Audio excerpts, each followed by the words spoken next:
കണ്ണൂർ മാതമംഗലം സ്വദേശിനി അനിലയുടെ മരണം കൊലപാതകമെന്ന് ബന്ധുക്കളുടെ ആരോപണം. അനിലയുടെ മുഖത്തും ശരീരത്തിലും മാരകമായ മുറിവുകൾ ഉണ്ട്.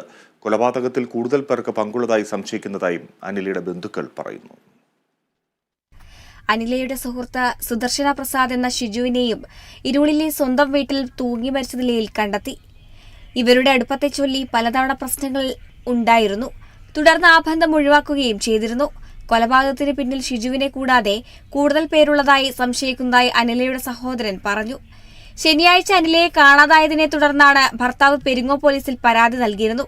കാണാതാകുമ്പോൾ ധരിച്ചിരുന്ന വസ്ത്രങ്ങളല്ല മൃതദേഹത്തിലുള്ളതെന്ന് അന്വേഷണത്തിൽ കണ്ടെത്തി. ഷിജുവിന്റെ പരിചയക്കാരായ അന്നൂരിലെ ബെറ്റി ജോസഫ് കുടുംബസമേതം വിനോദയാത്ര പോകുന്നതിനാൽ ഷിജുവിനെ വീട് നോക്കാൻ ഏൽപ്പിച്ചിരുന്നു.